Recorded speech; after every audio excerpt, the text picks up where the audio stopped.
with Angus McStone. Welcome to another episode of On the Button with me, your host, Angus McStone.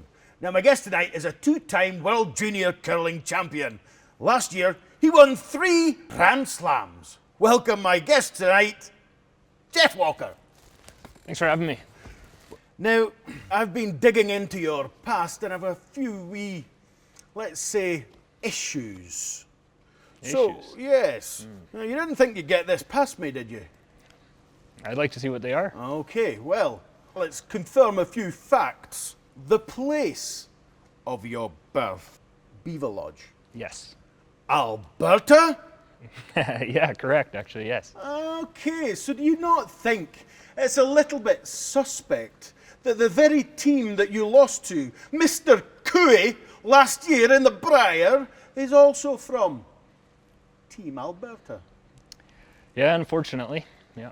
So what do you have to say to the conspiracy theorists out there who think there's something a wee bit fishy going on? Perhaps, Mr. Walker, you've been selling secrets. Perhaps you need to now dispel these rumours and clear your good name. Well, you know, Alberta is getting a little bit tough to win, so I figured I might have to move to another province. I'm going to reserve judgment on that answer. We're going to move slowly on. Now, the 2017 Ford World Men's Curling Championship is going to be in your original home province of Alberta. Does that give you a wee bit of an extra incentive to perform well and go on to become Team Canada? Definitely lots of incentive. Being from Alberta, obviously, and growing up being a big Edmonton Oilers fan, it'd be exciting to go to Northlands Coliseum and play in that venue, and especially with the Maple Leaf on your back. What is it specifically that you're working on right now? What part of your game are you trying to improve? Right now, just getting a feel for the ice and feel for the draw weight, because unfortunately we've been on the road quite a bit lately and playing a lot, but we haven't had a lot of chance to get a lot of practice in yet. So that's going to be a lot of fun and I think some benefit moving forward. Excellent. So we're going to move on to a section of the show that I call Fantastic Questions. Are you ready for the first question? Fire away. The first question comes from Ruth Ann Partridge. She wants to know, dear Team Gushu, do you all live in Newfoundland? Ruth Ann, that's a very good question. Yeah, we do, yeah. I live there for basically 8 months of the year during the curling season, and I come back to Alberta for 4 months and work summer job there.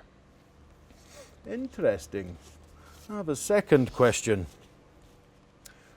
Claudette Sear would like to know, how often and for how long do you practice each week, and what specifically do you focus on during practices? We usually will practice once we get ice in the wintertime, pretty much every day, with the exception of the odd day. If we have a couple weeks, a stretch where we've been practicing, we'll take maybe a Sunday off. And as far as what we focus on, it all depends on what we want to work on that day.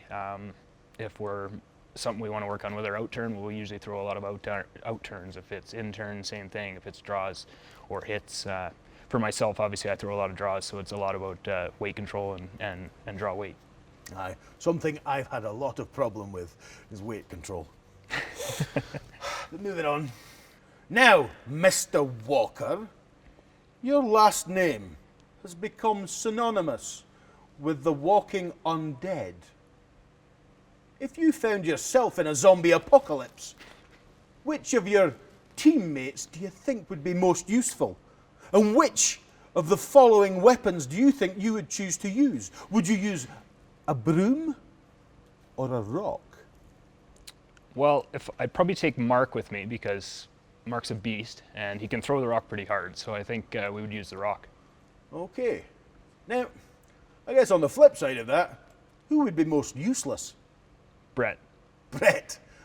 without a shadow of doubt.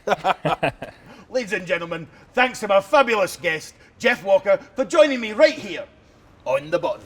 Thanks a lot. Thanks, Geoff.